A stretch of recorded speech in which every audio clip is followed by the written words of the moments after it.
नमस्कार मित्रों, आप देख रहे हैं टीवी 20 न्यूज। मैं हूं आपके साथ अशोक वर्मा। अपने अपने क्षेत्रों की खबरों को देखने के लिए बने रहिए हमारे साथ।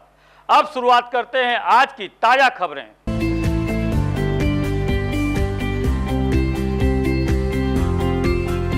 सगड़ी तहसील अंतर्गत जैस पब्लिक स्कूल केशवपुर अंजान शहीद परिसर में गुरुवार को रोजा इफ्तार पार्टी का आयोजन किया गया, जिसमें गंगा जमुनी तहजीब की झलक साफ दिखाई दी।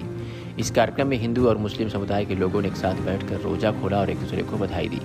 इफ्तार में मीठा, विभिन्न प्रकार के फल, शरबत, रोटी, पुलाव, बिरयानी और छोले सहित कई व्यंजन परोसे गए।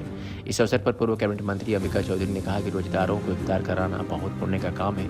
उन्होंने इस कार्यक्रम को समाज में एकता और भाईचारे को मजबूत करने वाला बताया और इसे देश की एकता, अखंडता और गंगा जमुनी तहजीब का प्रतीक करार दिया।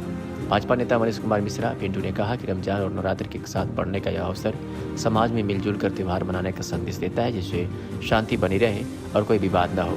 कार्यक्रम में विभिन्न दलों के नेताओं और गणमान्य व्यक्तियों की उपस्थिति ने संदेश दिया कि सामाजिक सौहार्द के आगे दलीय सीमाएं महत्वहीन हैं। प्रमुख रूप से पूर्व मंत्री दुर्गा प्रसाद यादव, विधायक नफीस अहमद, विधायक अजय सिंह पटेल, भाजपा क्षेत्रीय उपाध्यक्ष अरविंद जायसवाल, भाजपा जिलाध्यक्ष धूर सिंह, मिर्जा आरिफ बेग, महफूज बेग, प्रधानाचार्य डॉक्टर मोहम्मद शाहिदीन, मिर्जा असद बेग सहित अन्य लोग उपस्थित रहे। इस इफ्तार पार्टी ने न केवल समाज में भाईचारा बढ़ाया, बल्कि धार्मिक और सामाजिक एकता का मजबूत संदेश भी दिया।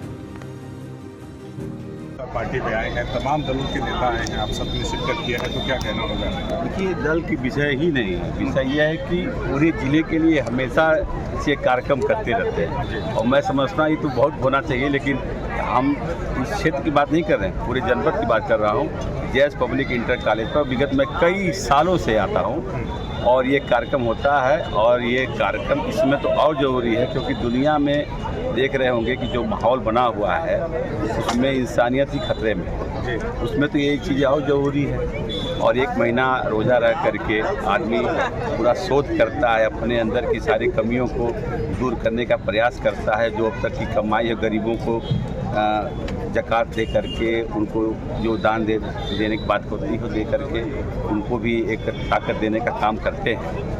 और ये जो रोज़ा अफ्तारी होती है, ये परिवार ही एक धरोहर है इस क्षेत्र के लिए एक साहब का। और आज से नहीं, आज़ादी के पहले से भी जो है ये पूरे क्षेत्र के लिए संदेश देते रहते हैं। और चाहे इल्म की बात हो, चाहे पढ़ाई लिखाई की बात हो, कॉलेज खोले, विद्यालय खोले, सामाजिक जो भी सफाई की बात आई, समाज में जो भी कुरीतियाँ हैं, बुराई हैं, उसको दूर करने के लिए लोगों की पीढ़ियों से कार्यक्रम चलता है।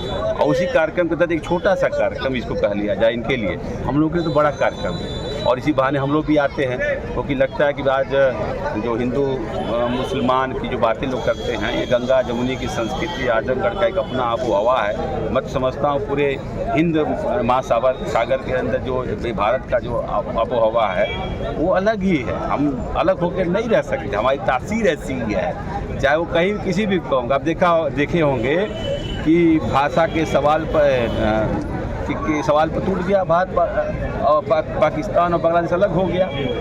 मजहब के सवाल पर बना था और जुबान रहेगा कि संस्कृति रहेगी, इस सवाल पर बांग्लादेश को तो नहीं टूटना चाहिए था। लेकिन हम जो हमारा संस्कृति है, उस संस्कृति ही हमको खोज रही है। जो वातावरण आप देखते हैं, जिसकी आप चर्चा करते हैं, वो संस्कृति खोज रही है कि भाई हम एक साथ रहे। अजरबैजान के सवाल पर पूरा सोवियत संघ टूट गया, अब मजहब के सवाल बना पाकिस्तान टूट गया, भाषा के सवाल पर। इसलिए संस्कृति सबसे बड़ी जरूरी चीज़ है और आपसदारी समझदारी की आवश्यकता है समाज में, और इंसानियत सबसे बड़ी चीज़ है।